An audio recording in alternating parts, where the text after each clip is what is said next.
Good afternoon. Welcome to FEPS, the Foundation for European Progressive Studies. My name is László Andor. I'm the Secretary General of FEPS. This is our program called the Ukraine Solidarity Day, since it was 4 years ago when the troops of the Russian Federation invaded Ukraine. This war has caused tremendous suffering to the people of Ukraine, and we still can't see the end. That's why this time around we organized this program under the title Securing EU's Long-Term Support for Ukraine. And I would like to welcome, first time in this series, President Nicolas Schmit to open the conference and welcome the participants.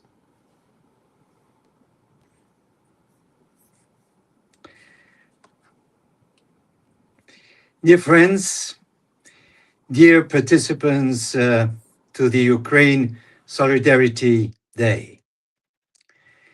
4 years already, that means 1,460 days and nights full of terror, destruction of houses, schools, hospitals, maternities. It means for Ukrainian children, fear and traumatic experiences. It's suffering from cold and even much more and worse from losing a father, a mother, or a family member. But these horrible 4 years of criminal aggression and killings have also shown a stronger Ukrainian nation, committed to its freedom and sovereignty, an unimaginable resilience of the Ukrainian people, fostered by solidarity and courage. Since World War II, we haven't seen in Europe such a criminal aggression that has brought us back to the darkest times of European history. We are all aware that the heroic and daily resistance and fight by the Ukrainian people is also a fight for ourselves, for a democratic future of Europe, for the protection of our freedom and sovereignty. That is also the meaning of this Ukrainian Solidarity Day, organized by FEPS and its numerous partners in the EU and in Ukraine. From the beginning on of this criminal war, we understood that it marked the collapse of the international order built after 1945 on international law and the principles of the Charter of the United Nations. This aggression put an end to the post-Cold War European security architecture, anchored by the Paris Charter for a new Europe of 1990. Not to forget the Budapest Memorandum, under which the Russian Federation provided security assurances to Ukraine in the form of promising neither to attack nor to threaten to attack. For progressives who strongly believe in peace and multilateralism, these were security guarantees. By attacking Ukraine, Putin broke them and destroyed not only the security order in Europe, but beyond. It is important to understand the forces behind this new imperialistic logic and plan. It is true that we failed to become sufficiently aware of these new dangers. I remember that hours before the first bombs fell on Ukrainian cities, there were still doubts if Putin would start a major war, despite the occupation of Crimea, the war in Donbass, but also the massive destructions and killings in Chechnya and Syria. Therefore, we have started to analyze these brutal disruptions to better organize our defense and prevent new aggressions. The book Europe and the War in Ukraine, From Russian Aggression to a New Eastern Policy, edited by FEPS, is an important contribution to this awareness. Today, we strongly express our total solidarity with Ukraine at a critical moment. A just peace, obviously, remains our goal, and it is a priority for all Ukrainians. But despite several meetings, it is obvious that Putin does not really want peace. He still is trying to get the capitulation of Ukraine, forced to give up territories Russia does not even occupy. He relies on the understanding or even the support of the Trump administration that has stopped all military and financial aid to Ukraine. There is no real and durable peace without strong security guarantees, and especially if the aggressor takes advantage of its aggression and the numerous war crimes remain unpunished. There is no real peace if it is imposed against the will of the Ukrainian people. Europe has strongly advocated these essential principles and has so influenced the ongoing discussions. But Europe is doing more and has to continue to do more. Europe represents now the major military, economic, humanitarian support to Ukraine, whatever it takes. This is the only way to achieve as rapidly as possible a just peace. We surely have to convince our citizens that these efforts are in our common interest. Those who oppose this continuous support are Putin's friends and share his goal to destroy the European Union. It is not only shocking, but absolutely alarming when the US Secretary of State, in his speech at the Munich Security Conference, does not even mention Russia's war against Ukraine. Our full solidarity with Ukraine is an indispensable invest in our own security and defense of democratic and open societies in Europe. As progressives, we have to pursue the work we have started in close cooperation with those in Ukraine who are committed to a democratic, prosperous, and socially fair country. We have to work on the reconstruction of Ukraine, and that does not only mean the rebuilding of infrastructures, schools, hospitals, housing, as well as the economy. It means to help Ukraine to become a member of the European Union, what we are committed to, a member of a union of values. The European project has been a peace project from its start. Integrating Ukraine is just the continuation of this peace project. Let's think how Europe was rebuilt after 1945. After all the suffering, it was time to provide to citizens better social rights and protection, to balance social, economic, and technological progress. It was the time to build more resilient societies based on shared prosperity and transparent and fair democracies.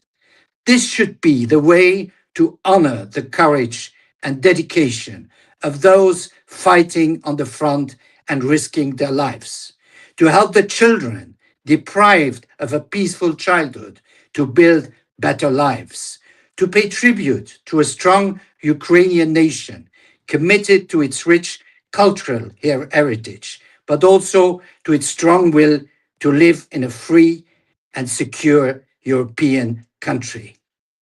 The Maidan protest had already claimed and asserted more than 10 years ago this wish. Ukraine is a country full of talents, of courageous women and men, a country capable of innovation and solidarity. This has helped Ukraine to defend itself, to resist, and to regain important parts of its territory, as they do now, precisely now, and somehow against all odds. Now it is also time to look into the future. FEBS, myself, and our partners will stand by the Ukrainian people today and tomorrow. Important work has been done. Let me mention a few studies that highlight key priorities for Ukraine's post-war recovery and rebuilding. I mentioned In Search of the Progressive Path to Rebuild Ukraine, a study that explores the emerging welfare model in a difficult context, the study on transforming housing policy, the crucial questions on impoverished motherhood, a study that designs inclusive policies that support vulnerable mothers, health and education, an important study that highlights the importance of young people as active stakeholders in Ukraine's recovery and transformation. We will continue this important work that focuses on the real challenges and needs of the Ukrainian people now and when peace will finally return. As I said already, Ukraine is a country with an enormous potential that should serve all Ukrainians. That's our progressive pathway we develop with our Ukrainian friends and partners and with the strong support of many progressive foundations in Europe. We share a common goal, achieving a just peace and durable security and promoting democracy, transparency, and a fair economic and social transformation and recovery. Slava Ukraini!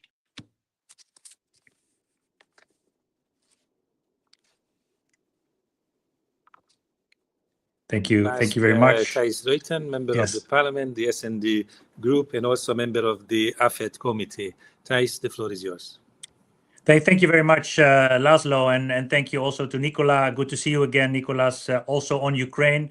It's a pleasure for me to be with you on this special day. Tomorrow we have a special debate here in the European Parliament on the fourth year of the full-scale invasion. And I'm proud to represent S&D Group on Ukraine.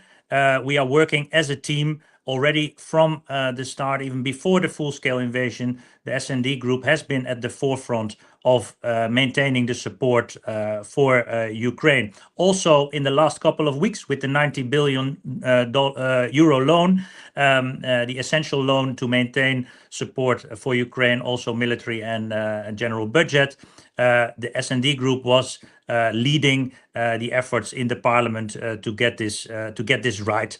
But we cannot start an event today without first of paying tribute to the brave Ukrainian fighters who pay the highest price for their own freedom and democracy, but also for ours. It's good that we talk about the future and the future ahead of us, but we still have a war to win. Ukraine is fighting this war also on our behalf, and we are part of it. We pay tribute to these brave fighters, to the prisoners of war, to the political prisoners that have been tortured, that have been mistreated. We vow that we will keep fighting alongside the Ukrainians till every abducted child is home. And we, of course, will continue to support Ukraine. And on that point, I must say that the European Union did unprecedented things in military support, in budget support. But also we have to admit, and we have to be honest, we did things too little and too late.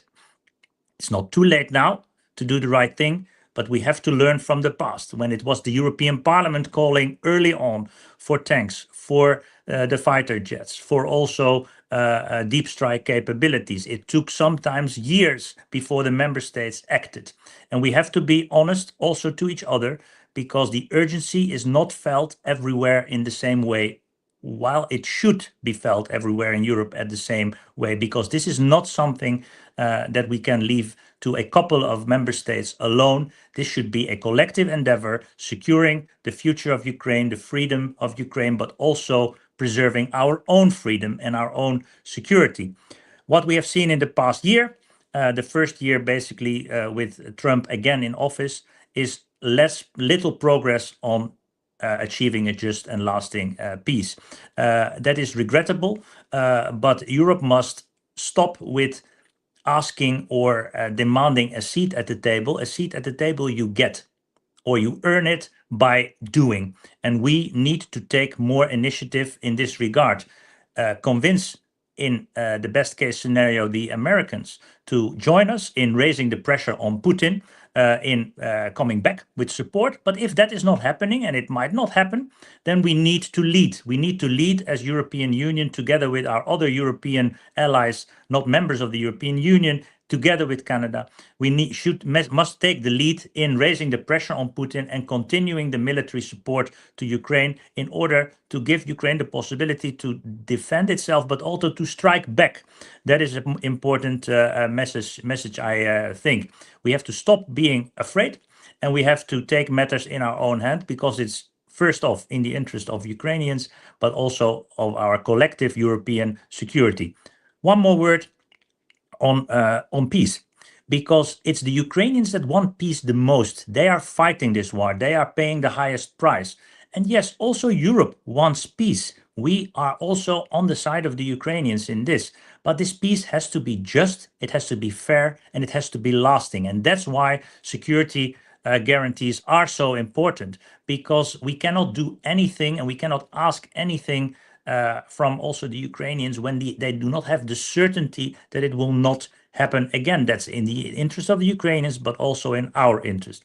So I think that is one of our most important tasks in the short term, to make sure that we get a bigger stake in the debate, that we take the initiative, take the lead as European countries, and take more responsibility also in the defense of Ukraine today. They need more air defense. They need that we explore also the possibilities of an integrated air protection zone. They need the deep strike capabilities, such as the Taurus missiles. We need to enforce sanctions much stronger, stop the export of dual-use items, and curb the shadow fleet. We are doing way too little together to curb the shadow fleet, to make the life of these sailors on these ships impossible. We have to check them irritatingly on every single aspect that we can check them on, to make sure that Putin cannot continue this war, because we have to force Putin into wanting peace. Without more pressure, that will not happen, because he has a great friend in the White House. We are on the line for this. I want to end on a positive note. Also, Nicolas said good words about the Ukrainians' membership of the EU. That has to happen. It will happen. And we, as European Union, have to be creative to find a solution to bring Ukraine in as soon as possible under the right circumstances. But we need to find a creative solution outside of what we know, because the treaties and the rules have been written, not for the time that we are living in now. We need to be creative. Ukrainians will not give up. We will not give up. We are one. Slava Ukraina. Thank you very much, Thijs, for this outlook. Indeed, while the war goes on, there must be all possible support provided for defense, but also in the economy, finance, humanitarian support also remains absolutely necessary. At the same time, indeed, the preparations have to be made for the reconstruction. And this is why, for FEP's work in recent years, the question of the reconstruction, its different aspects have been a topic of research, but also publications. I can now indeed announce that the next policy study FEPS is coming out with, it is about the progressive pathways for a resilient reconstruction of Ukraine towards a new social contract. And the author of this policy study is with us, Yulia Yurchenko, who is a senior lecturer in political economy at the Center for Political Economy, Governance, Finance, and Accountability in Greenwich, at the University of Greenwich. Yulia, thank you very much for joining us. You have also been contributing to the FEP's book on Ukraine, which we published 18 months after the start of the Russian invasion. And I can also tell you and the audience that this has now been translated to Ukrainian language. And a first volume came out last year. We are now preparing the launch of the second volume in Ukrainian. So it's great to have you among our authors and also among our speakers today. Yulia, the floor is yours. Thank you very much, Laszlo. Thank you, Progressive Family and FEPS, for your ongoing support and for our collaboration and cooperation over the last few years. The wars are exhausting. They're the worst atrocities that can happen. But it is solidarity and knowledge that you have allies that helps you get through. And I'm very proud and humbled to be in such good company. You've already heard all in the audience today about the book, of course, and Laszlo has just also mentioned about the book on progressive approaches to Ukraine. I will say a few words today about the specific report that is just about to be published. Indeed, it is part of the project supported and funded by FEPS called Progressive Pathways to Rebuild Ukraine. And it binds together those five, it builds on those five separate studies on housing, healthcare, social policy, education, and impoverished motherhood that I have guided in the previous year. And it goes beyond those studies and lays out the vision for how Ukraine can be rebuilt in a progressive way, and that it's actually the only way to rebuild Ukraine. It places, in this report, labor is being placed at the center of reconstruction planning as the driving force of the economy and of all present and future economic reconstruction work. Conditions necessary for working people to exist, strive, reproduce, and return from countries of refuge are addressed in this text. The war has made it very difficult for the country to keep afloat while sustaining widespread large-scale damage to logistical routes and supply chains. The exodus of nearly 7 million persons, and with them, of course, households and businesses, if we're thinking in macroeconomic terms. And these people have either left as refugees abroad or ended up being effective captives in Russia, in the occupied territories. There is almost 4 million internally displaced persons in Ukraine, and Russia occupies almost 20% of Ukrainian territory. And I just want to stress today that most of that territory Russia hasn't won since 2022. They de facto occupied it in 2014. So when you hear stories about how Russia is winning, it isn't. It only managed to advance a couple of percent of territory in after 4 years. So it's not that Russia is winning. Russia can't win. And this is the narrative that we should be taking everywhere. Ukraine, at the same time, of course, we shouldn't minimize the damage that Ukraine has sustained. There are lots of problems with access to basic necessities, services, goods, and housing, as well as inflation is very high. Real wage has declined in most occupations, and there is a mismatch between supply and demand for jobs. So where the workforce is located and jobs are located is not the same place. There is mismatch of skills, price, and working hours. And that has pushed many people, especially internally displaced persons, into poverty and leads them to rely on humanitarian aid, emigrate and seek refuge, and in some cases even return to dangerous frontline areas that are heavily shelled on a regular basis, and sometimes even to the occupied territories because people can't make ends meet. They do not want to live under Russian occupation, but they can't survive outside of it, and that is a terrible tragedy, of course. There is a growing popular realization in the country as well that the war is largely fought by the poor and their children. Those who with a bit more income can avoid mobilization better, or they can study abroad or something along the lines. And therefore, there is a strong class dimension to this war. And if we're talking about justice in war, if there is such a thing, and especially in the post-war reconstruction, that sort of class dimension of disproportionate weight that the poor people carried, that needs to be addressed.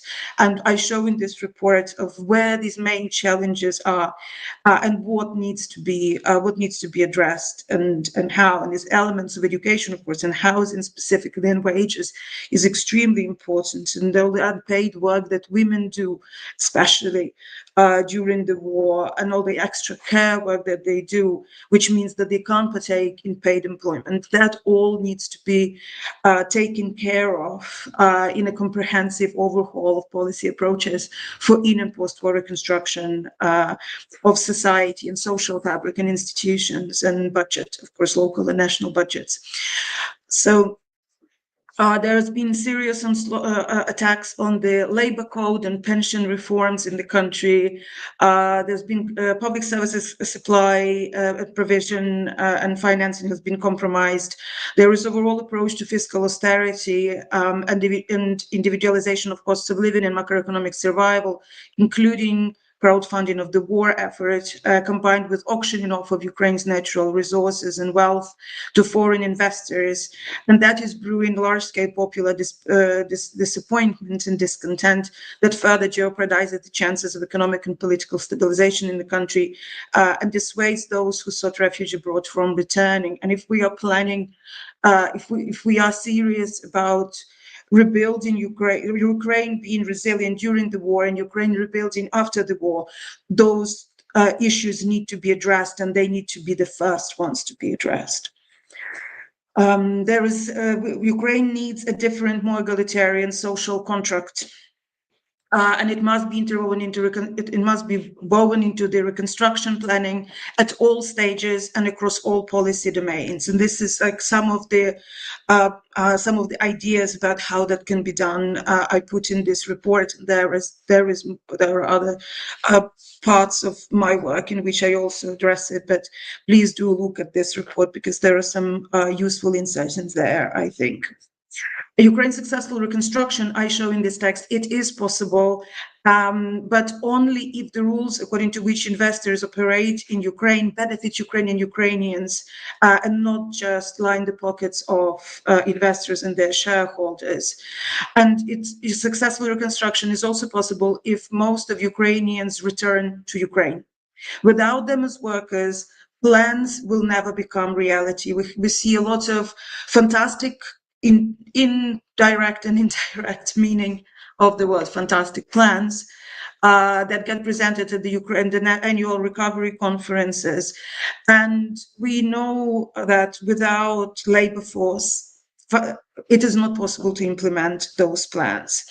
So in this report also I show that Ukraine's resilience, its forging and future-proofing can be secured before the war is over even.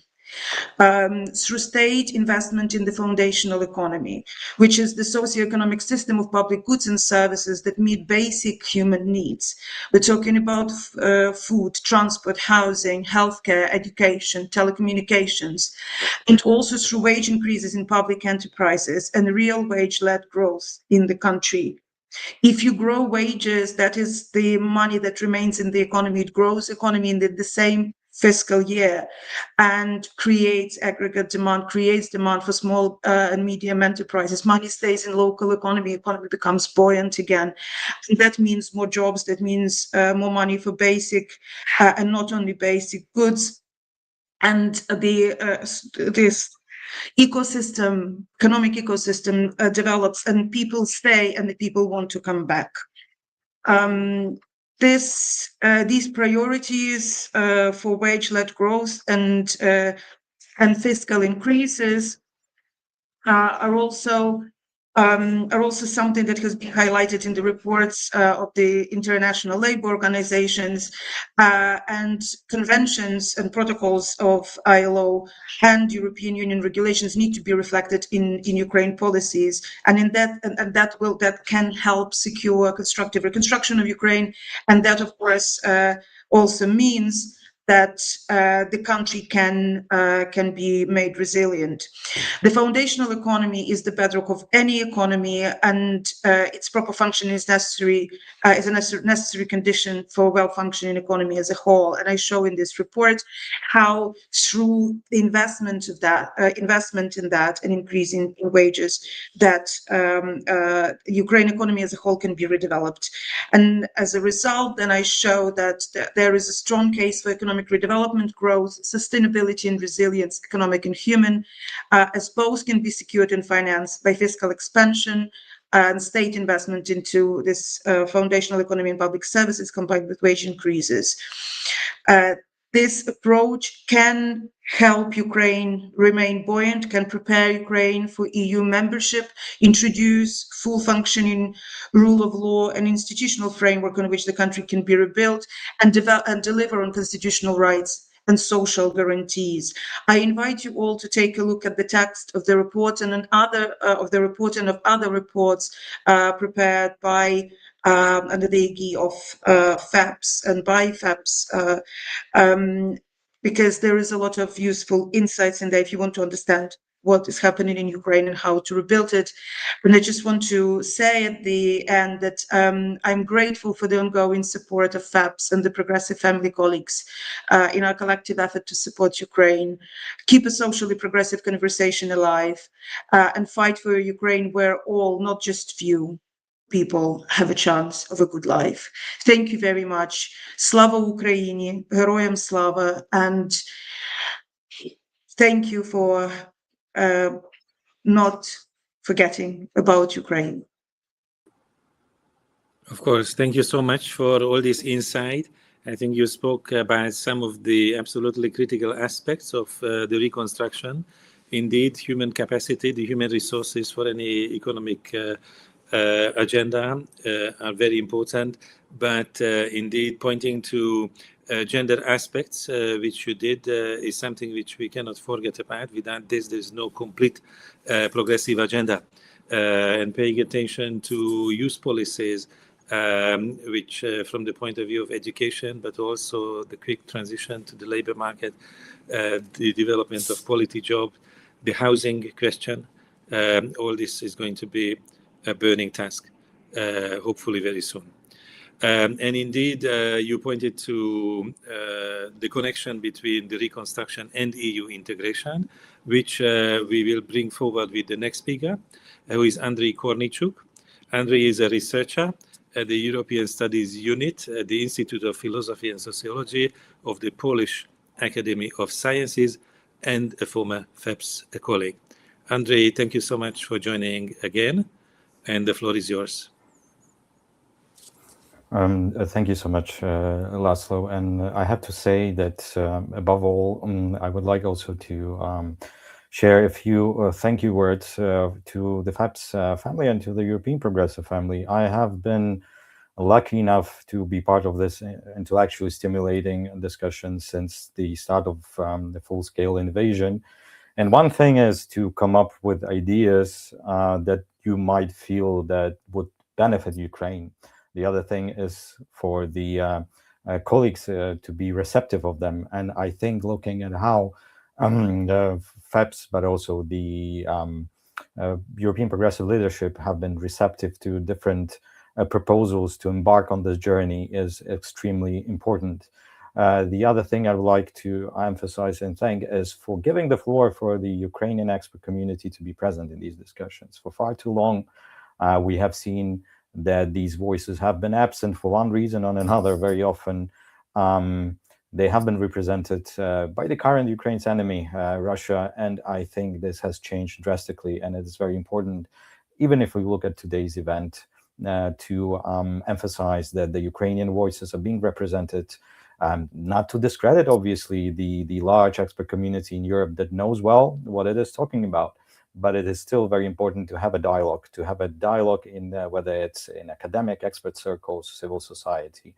And FAPS has been doing a lot of work to embark on this journey and introduce Ukrainian voices. And in my contribution, which I, being mindful of the time, I would like to perhaps emphasize on a few critical matters.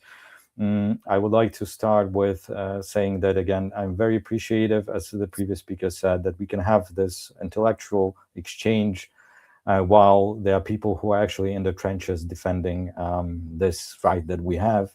And we should not be forgetting about it is a solidarity day. It is a sad day that people have to sacrifice so much, but nevertheless, we still have the opportunity to go from Munich to Helsinki, Vilnius, or Brussels and have these discussions, while the people sacrifice, and sometimes this sacrifice is the biggest with their lives.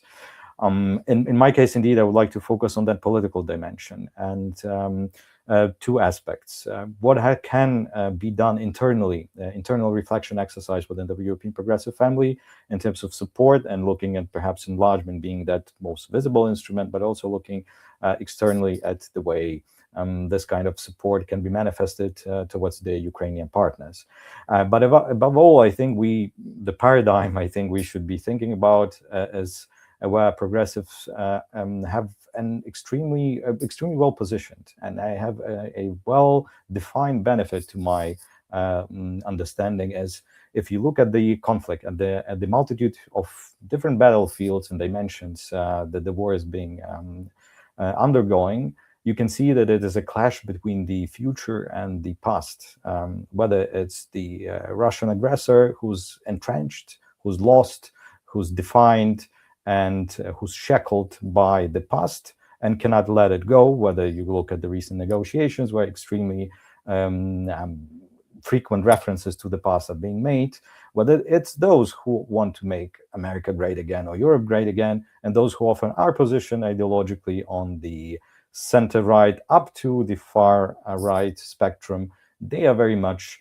lost in the past. Why Ukraine and the hope it has, even if you look at the surveys and people, despite this brutality of war and the coldest winter in 4 years, this optimism is about the future, because Ukraine has no other way and it's fighting for its future. And the progressives are very much thinking about the transformative effects, how to bring the next generations into just sustainable, inclusive future. And this is something of an offering and political package that will be well received to Ukraine. But there's important element which I'm now bringing, one of these two elements I mentioned.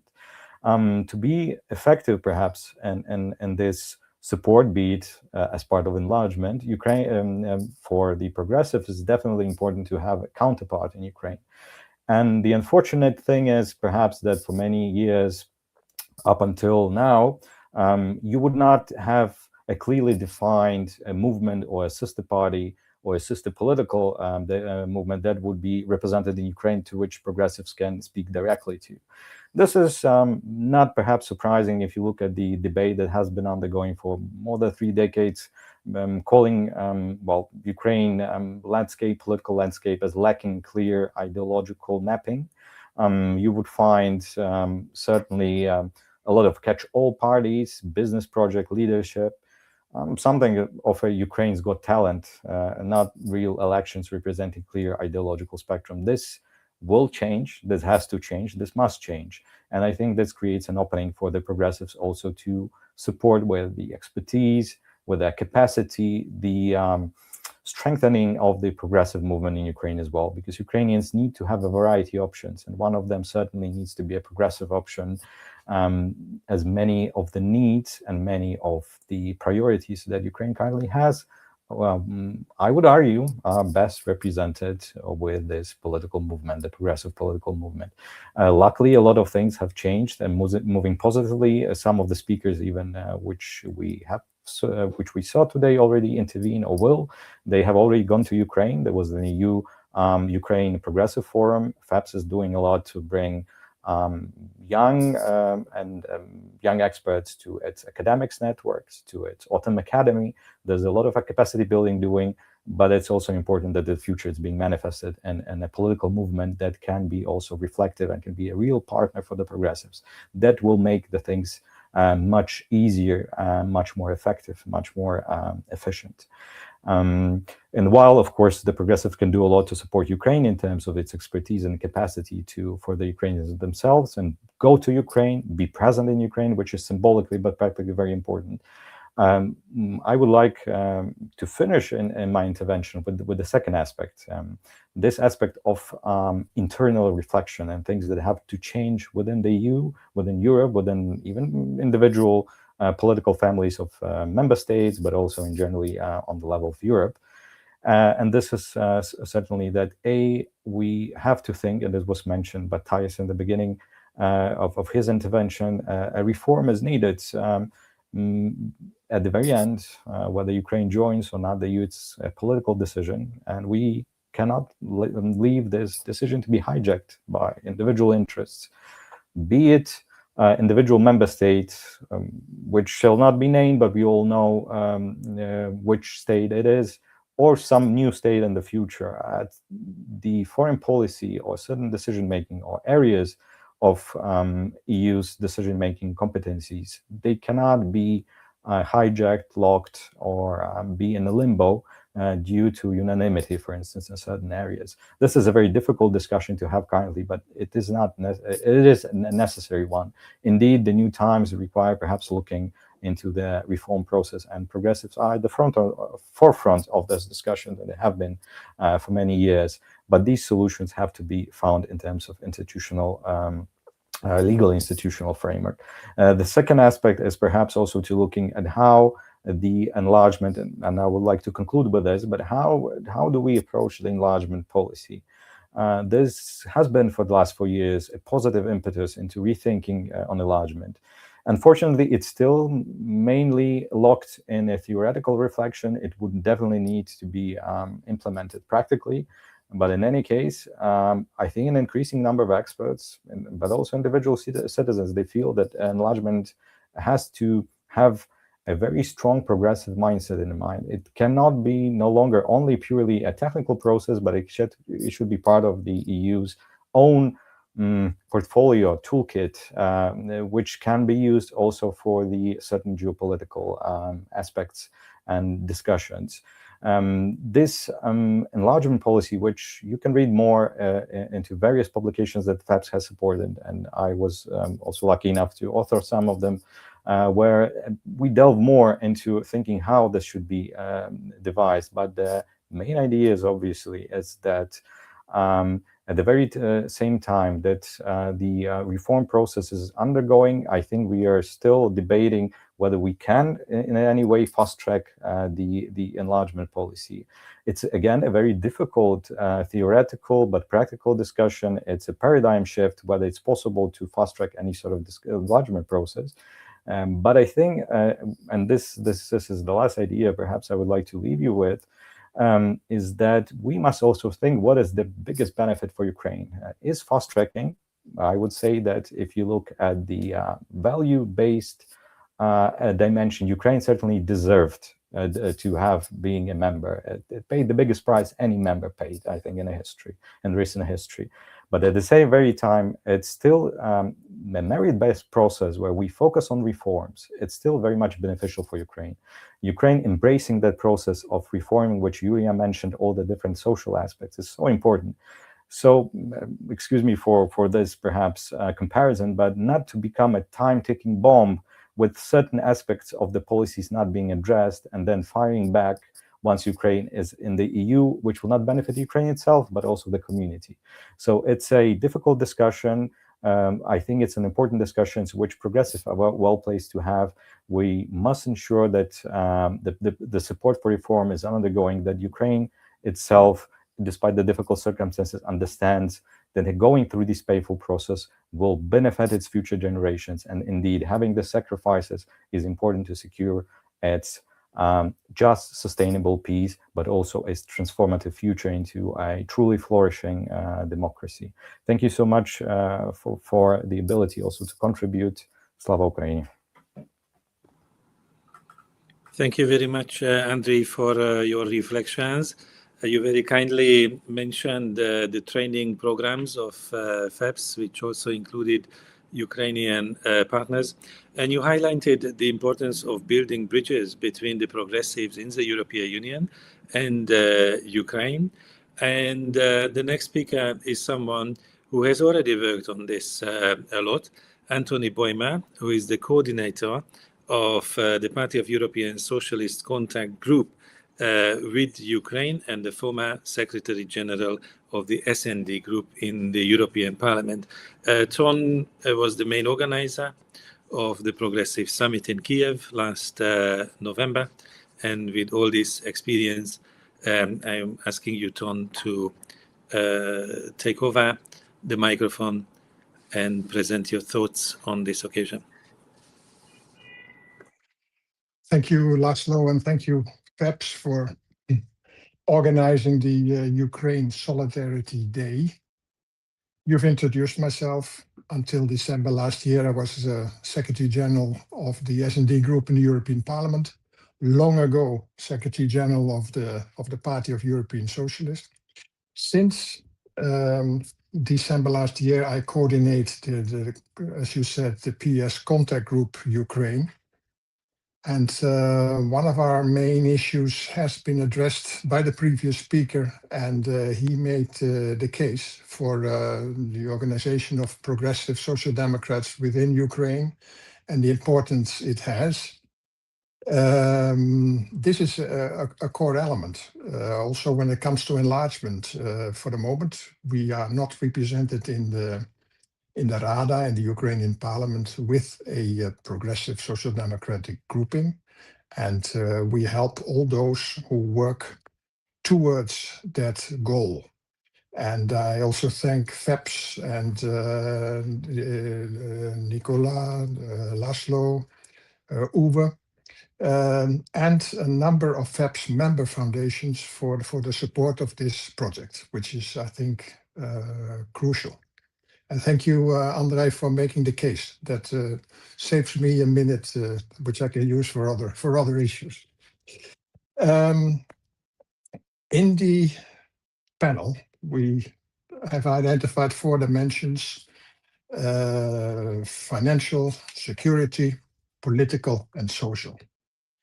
Now, at this point in time, the security dimension is crucial. It will determine whether we will end up one way or another with a free, democratic Ukraine as a member state of the European Union. It will determine whether we can work towards credible security guarantees linked to a future ceasefire.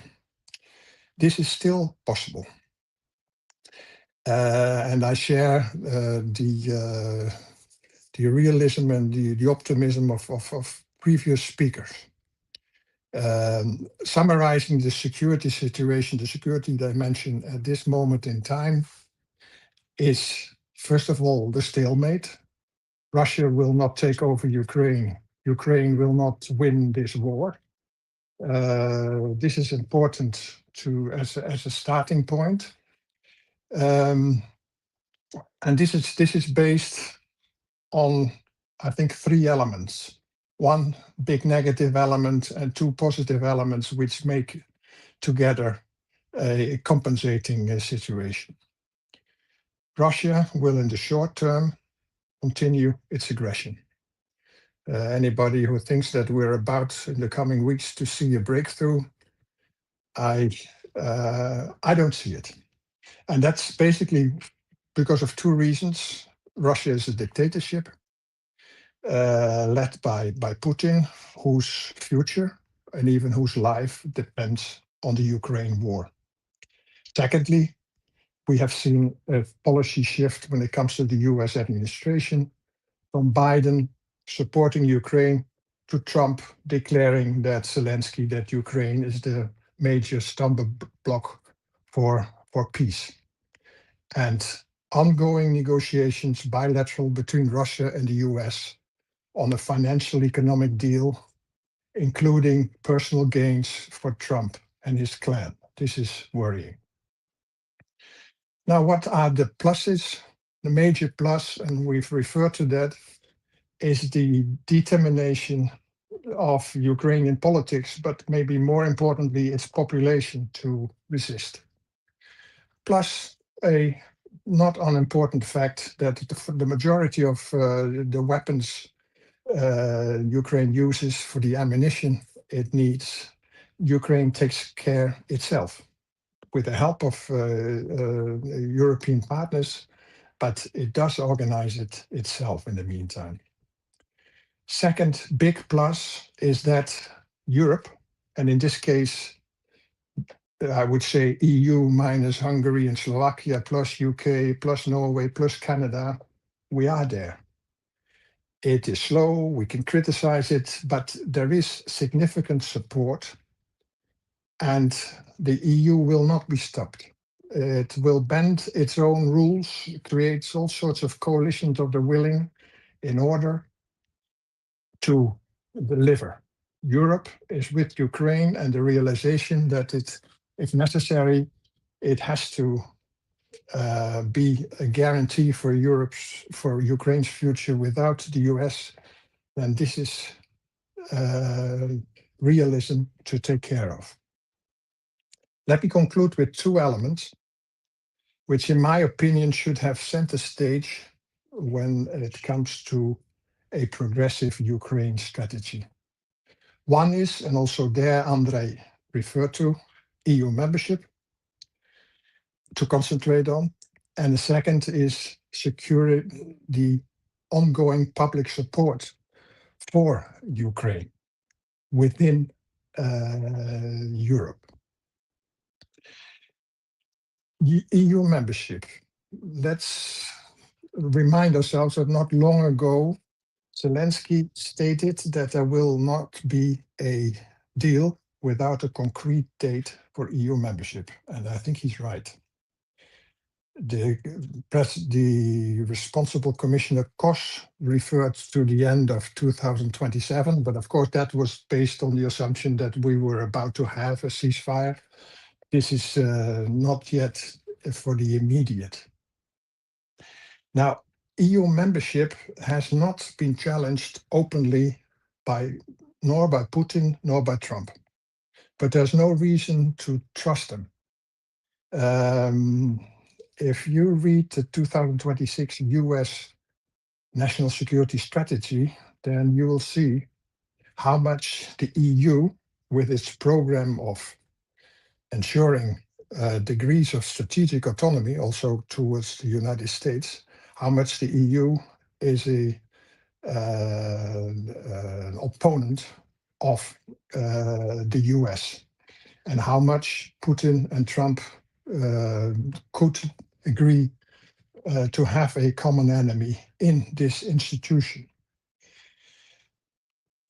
A second element is that it's often forgotten that the EU membership potentially is a security guarantee.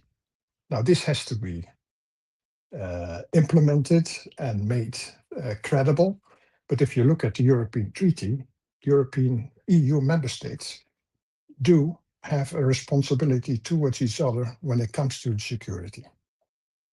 And the paragraph concerned is even more specific than you will find in the NATO treaty. A third element is that EU member states, and that's very relevant for progressives, gives Ukraine a political program which is based on decades of building up Europe, whereby the progressive family of Social Democrats played a crucial role. EU membership means an automatic link with issues like Green Deal, with the rule of law, with social dialogue, role of the trade unions, with countering big tech and multinationals. I stop here. It's a whole list of progressive goals which come with EU membership. So we should concentrate to secure this linked to a upcoming ceasefire, which will come up at some point in time. We don't know when, not in the immediate. A last element is securing public support. We need increased defense spending and support for the aid of Ukraine. And I think we can be proud as a family of progressive Social Democrats about our consensus when it comes to this goal. However, we need to invest more than I see for the moment and concentrate on that this necessary support should not come at the expense of social policy and environmental policy, cornerstones of our political program. Today, we will see a new Dutch government in place, regretfully without the participation of the Green Labour list. And here we see this problem. On the one hand, defense spending increases, support for Ukraine guaranteed, but not in combination with a policy where the stronger shoulders take the biggest burden. And this is a danger that budgetary stress in the EU, but definitely also in the member states, is leading to a situation where our electorate, more than those who are better off, is paying the price for this. We need, if we want to ensure the electorate to continue to support increased defense spending and support for Ukraine, we need social justice to be incorporated in the budgetary picture. It's very helpful that the EU introduces elements of common debt when it comes to defense spending, but this is not taking care of the whole picture. And I think that for progressives, this is a theme to address and to supply each other with the right argumentation to see that also our electorate stays with us. The survival of Ukraine is our survival. Thank you very much. Thank you very much, Ton. Indeed, the defense capacity of the European Union is absolutely crucial at this time. How to build it collectively, indeed, partly a matter for the long run, but it's also an immediate question and not just for the distant future. Now, we have had speakers from London, Warsaw, and Luxembourg, and now we go to Vienna. I would like to invite into the panel Olga Pindziuk, who is an economist at the Vienna Institute for International Economic Research.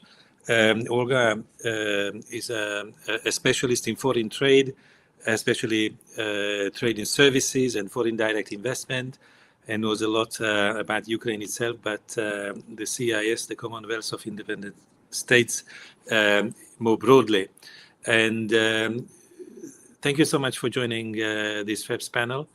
And we are eager to hear from you in greater detail about the economic outlook, especially what concerns the mobilization of resources and possibilities for reconstruction. Thank you so much for inviting me. And I just would like to say a couple of words about the institute I work in. Our institute specializes in studying the countries of Central and Eastern, Southeastern Europe for 50 years already. And we've also done a number of studies on Ukraine, focusing on the economic aspects of the war, of potential reconstruction, of the potential EU integration. I would encourage you to check them out if there is an interest. And also, since I'm asked to provide an economic perspective on the matters, I would like to use my slides. How do I open them, actually? Oh, thank you so much. Because otherwise, talking about economics without some illustration can be rather confusing. So just a very brief background on how the economy was impacted by the war. 2022, the year of the start of the full-scale invasion by Russia, that was a huge shock for the economy for multiple reasons.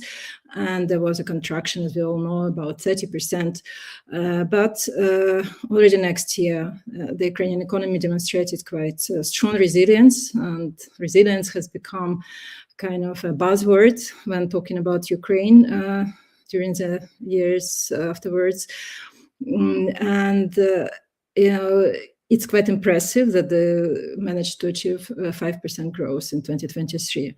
However, the war goes on, and the ferocity of missile attacks by Russia the mobilization needs, security risks, they all have been having a strong effect on the economy, among other things. I'm not talking about humanitarian dimension, but it's really has made things much more difficult recently, especially this winter has been hard not only from the humanitarian perspective, but also for the companies which have been struggling with access to energy, among other things.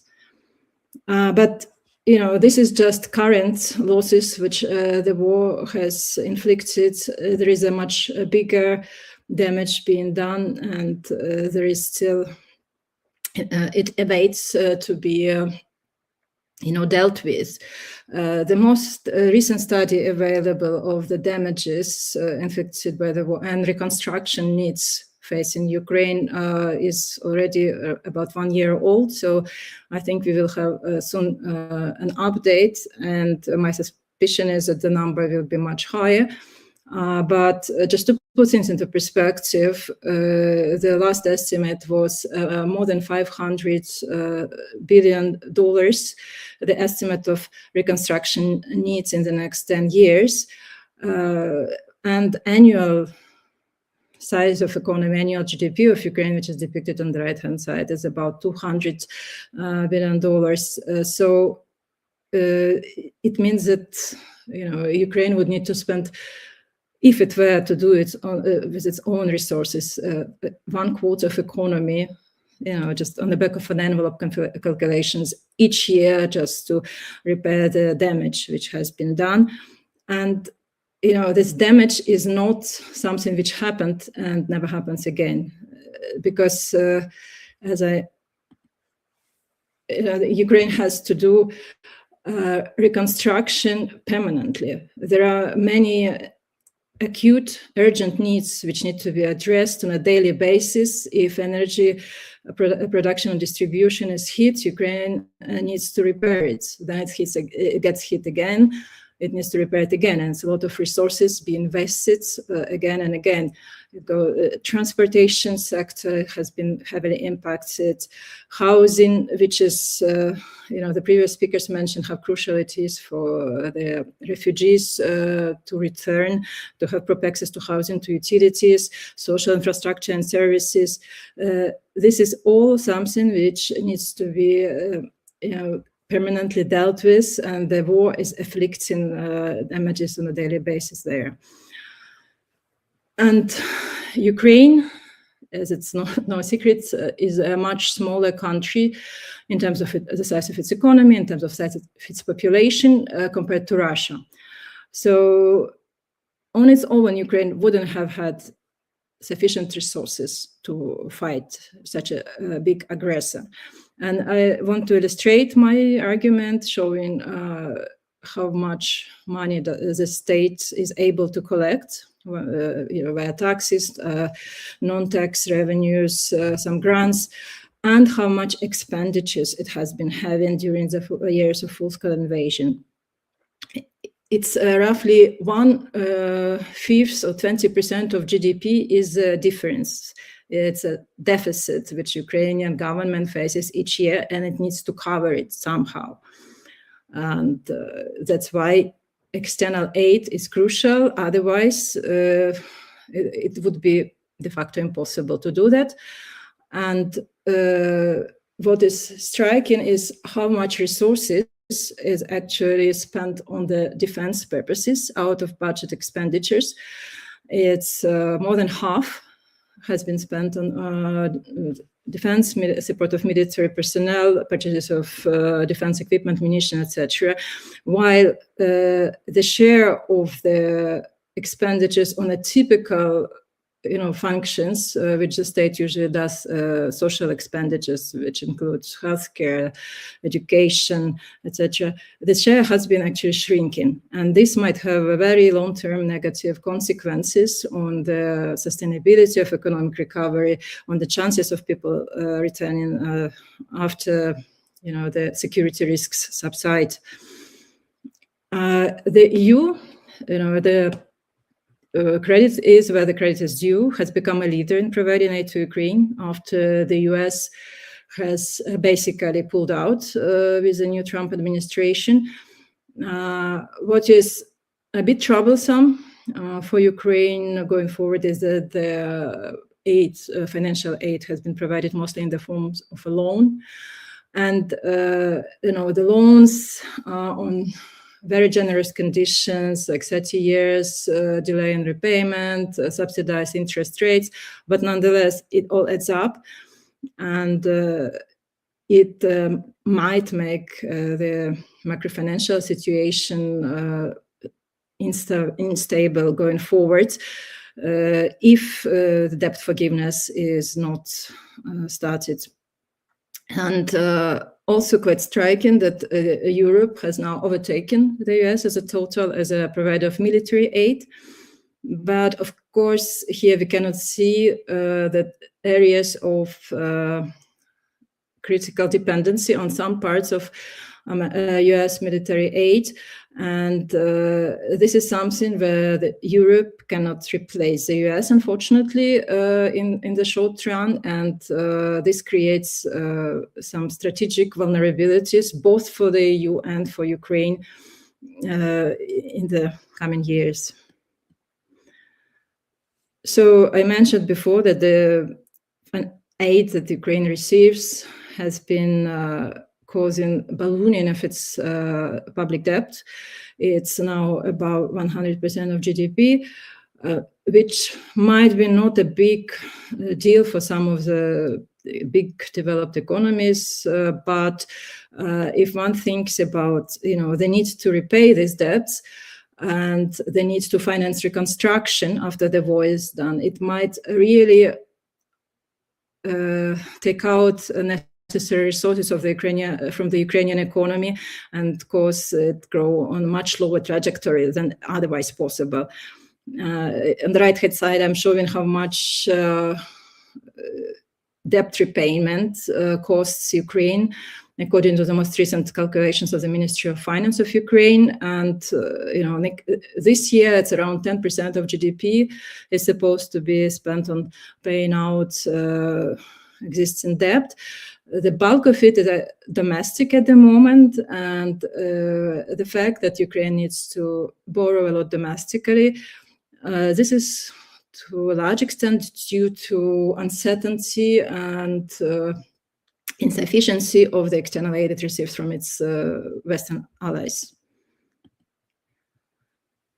So going forward, the facts remain. Russia is a much bigger country, which can spend a lot of its economic resources on supporting its military efforts. And Ukraine would need continuously a lot of aid from its partners. And it's a very tricky question how much aid it should receive, because,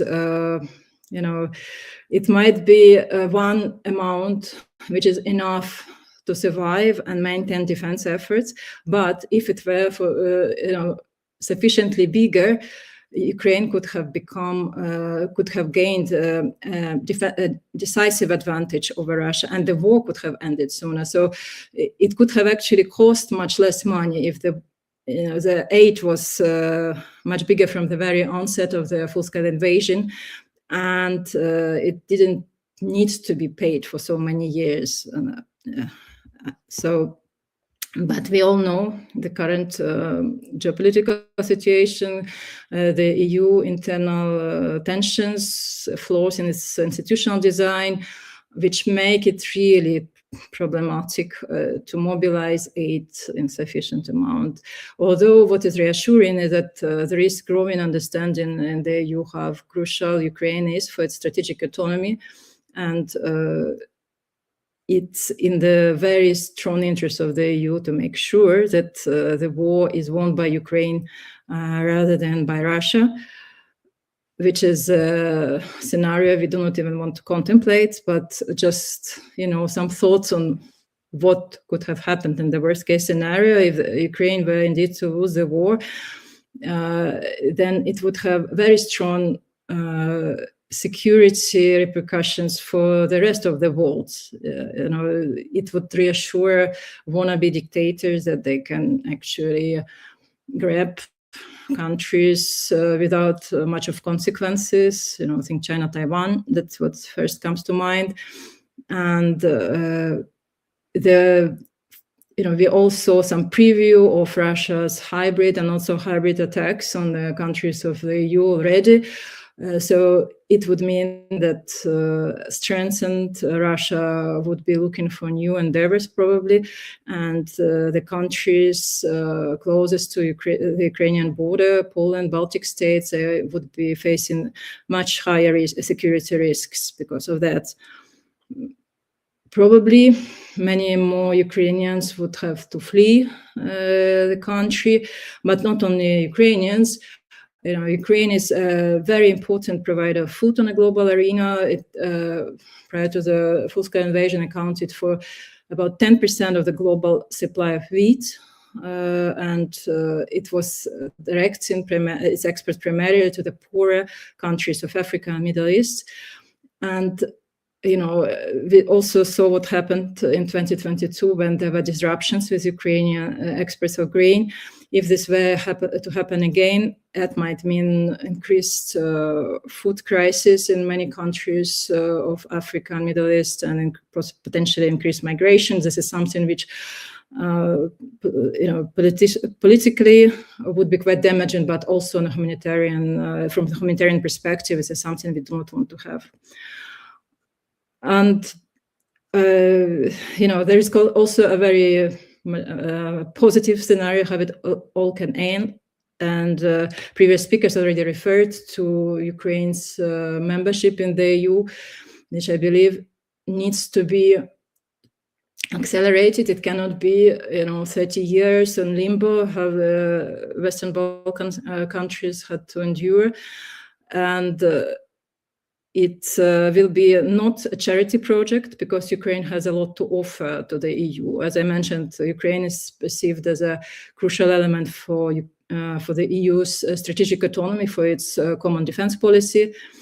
And Ukraine can also contribute a lot to alleviating EU's economic security risks because it has very strong potential in renewable energy and critical minerals, something where the EU has strong dependency on China. And this is where Ukraine can come in and help with that type of risks.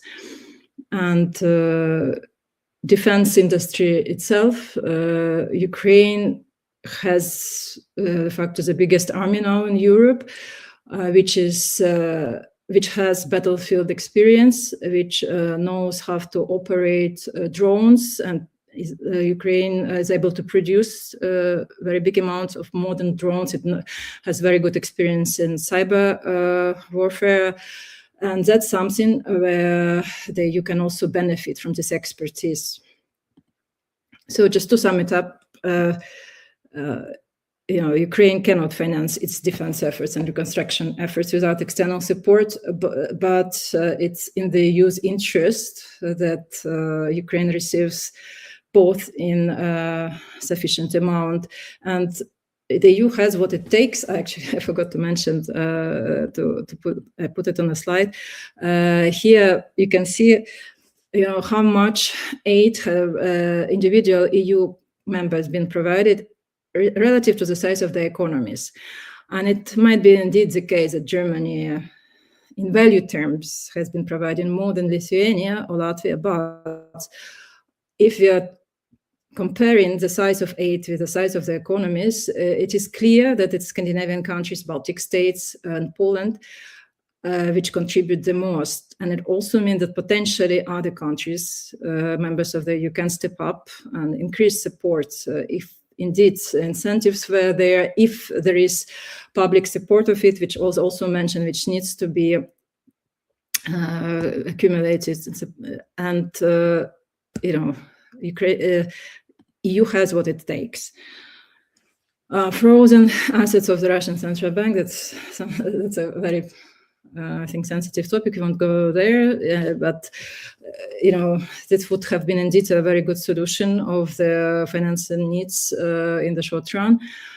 And the cost of Ukraine losing the war are much bigger, for not only for Ukraine but also for Europe, than the cost of supporting Ukraine. And in the best case scenario, it could be really a win-win for all the parties, and the EU would benefit from many aspects which Ukraine can bring into the equation. Thank you so much. Thank you very much, Olga, for this very thorough analysis of the economic developments. We have very little time left. Nevertheless, I would like to ask each of you one question about the past year. And if you look back the last 12 months, there are a few developments standing out. Number one, I would like to highlight, which is the military question. Basically, little development regarding the contact line. Meanwhile, enormous sacrifice of human lives, let's be honest, on both sides. And lately, Russia weaponizing the winter with a lot of social consequences. Maybe this could be a question to Julia.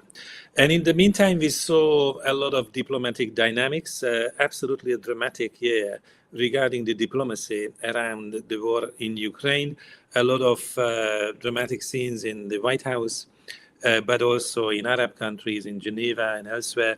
Maybe Ton could comment on this, where this is leading to.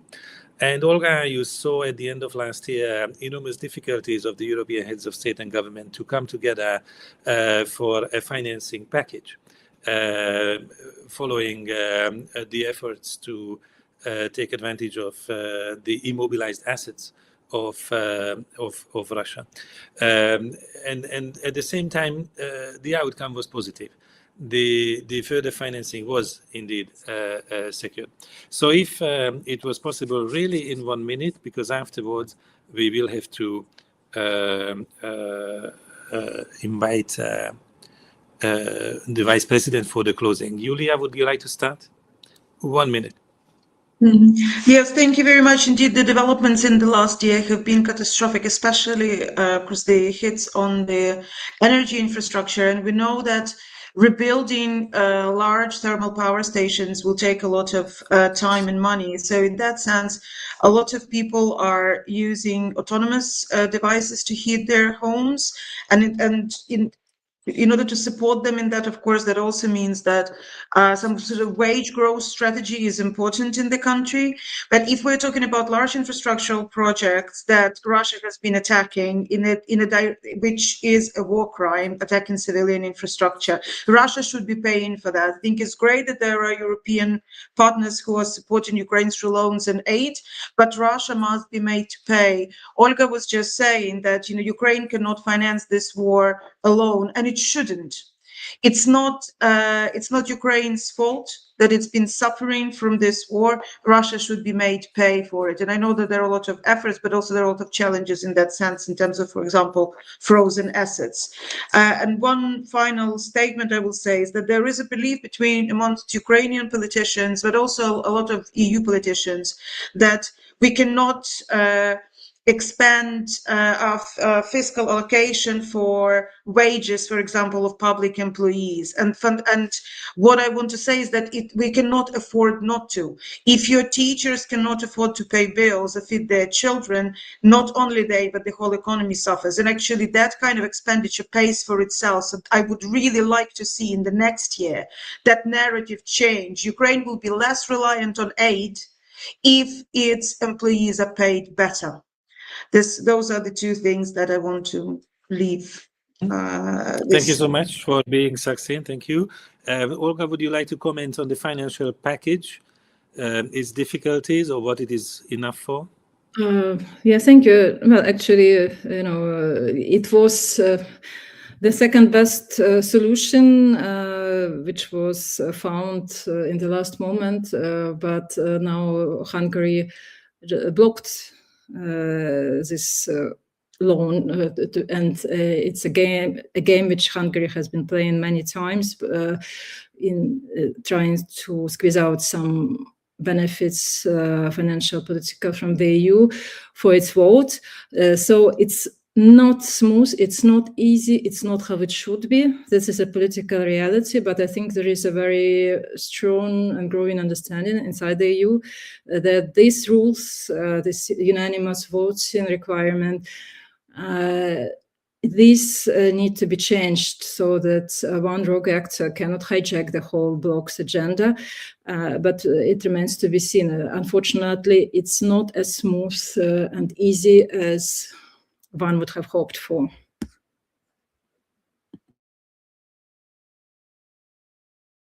Thank you very much indeed, and let's see what 2026 brings in this regard.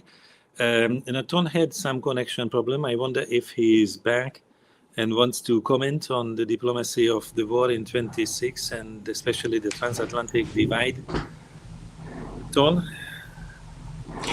Yes, I missed your introduction for this last round. So I have.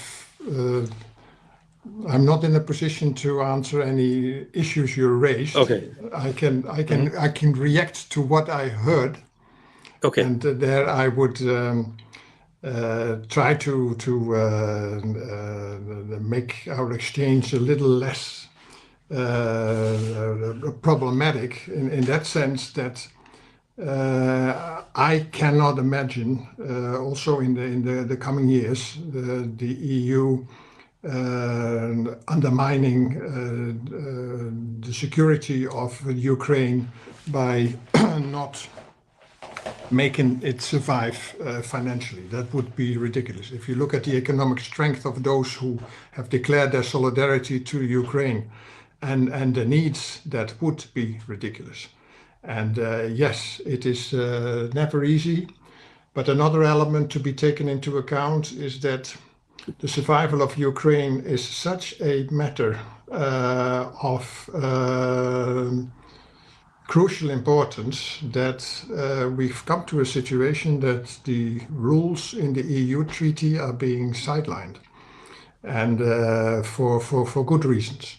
Plus that we wait for Hungary to be led by somebody who's looking forward to cooperation with Brussels.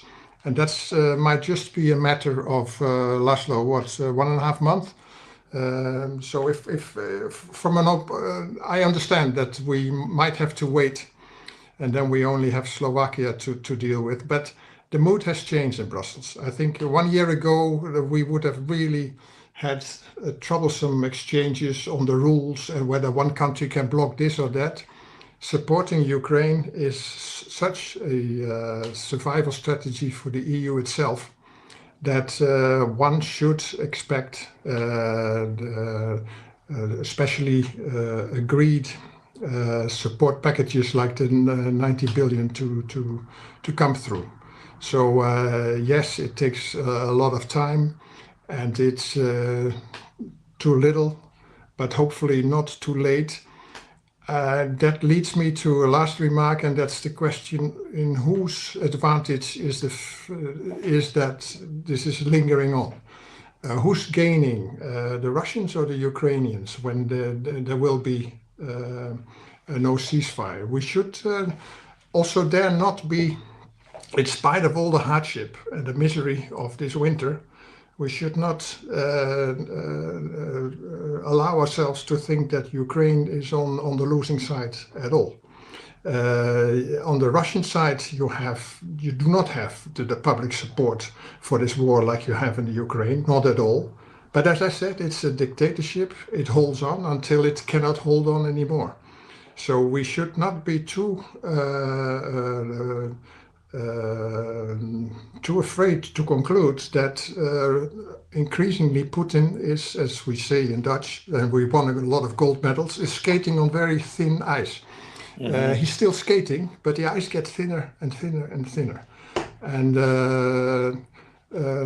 I think that time is not necessarily on his side, in spite of all the language and all the maximalist demands which are still not off the table.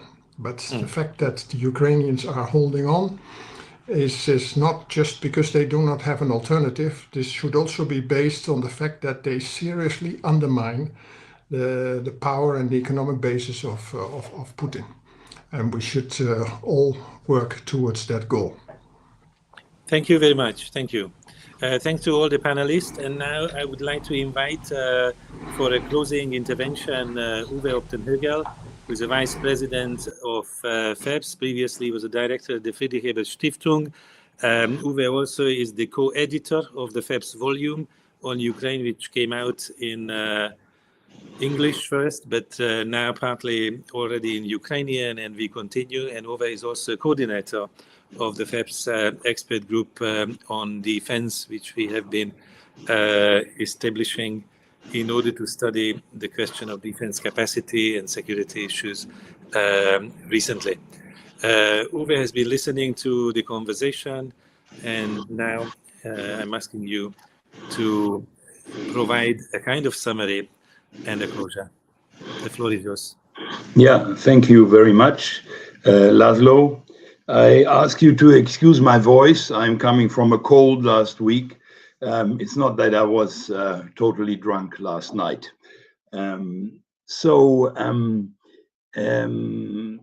I think first, it's the 4th anniversary is a sad anniversary, and every other year that might add to this is a sad anniversary of the Russian attack on Ukraine.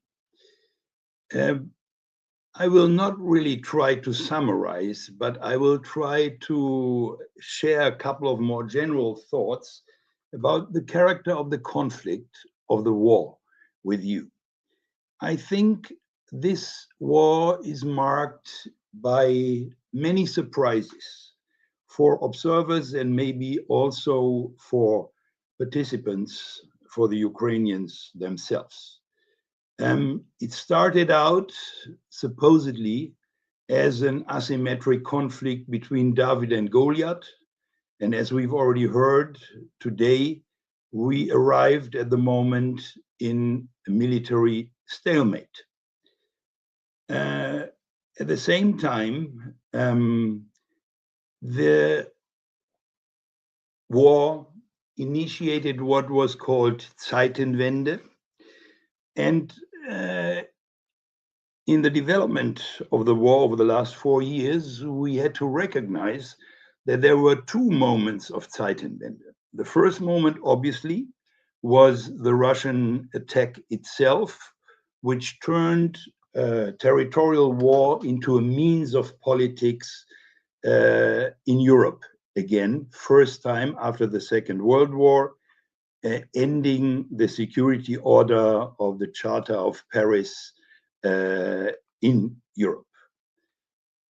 Now, the second element of the Zeitenwende was is the second Trump administration. Also, to the extent we experience it now, certainly a surprise, because what we assist to is a privatization and a feudalization of American foreign policy.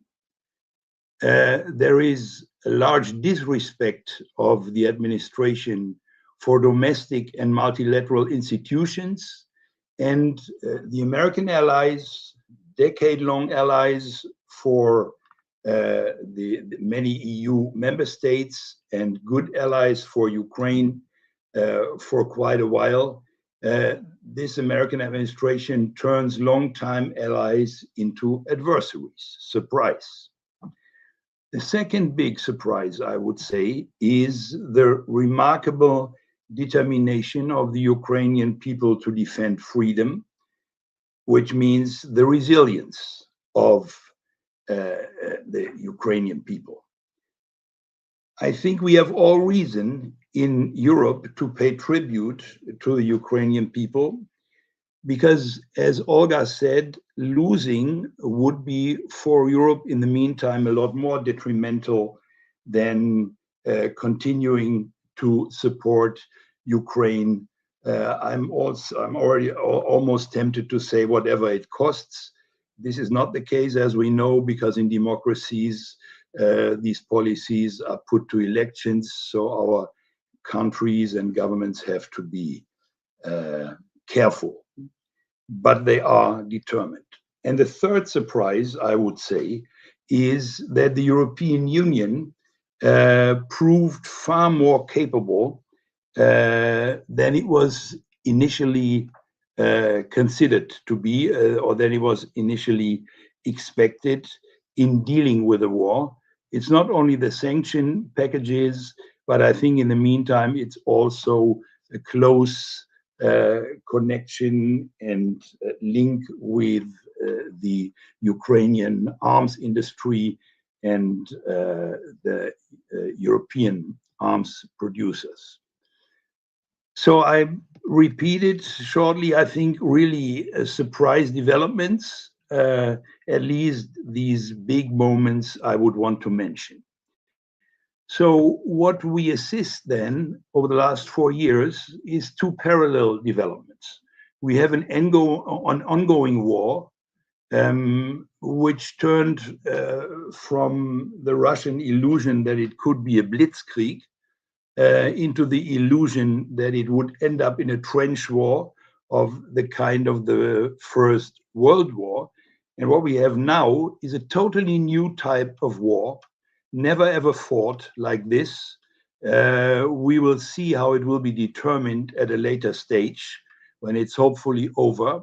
But it's already clear that the Ukraine war turns into a reference and a huge challenge for all military in the entire world, because it developed in a way that was completely unforeseen. Now coming to a hopefully soon achieved post-war state in Ukraine. And I think here I would want to cite Yulia, who said it needs a more egalitarian social contract.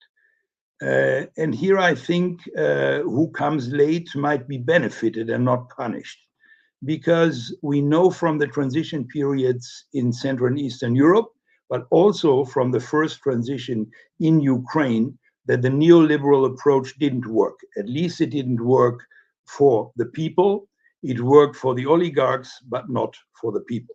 So we need to cooperate, the European Union, the progressives in the European Union, with progressive forces in Ukraine who need to be identified properly, hopefully soon. We need to cooperate in a different reconstruction project, in a reconstruction project where only a progressive approach can really benefit the citizens who have carried the weight of the war. So I would say that what we really should strive for, progressives in the European Union and political forces in Ukraine, is a transition for the many and not again for the few. I would leave it to that. Thank you, Uwe. I think in conclusion, securing long-term support for Ukraine is indeed a European interest, and we should hope that next time we meet with a better outlook. I invite the audience to follow the policy study, which will come out soon, written by Yulia Yurchenko, and please follow FEPS on various social media as well. Thank you very much for everyone's attention today. Goodbye.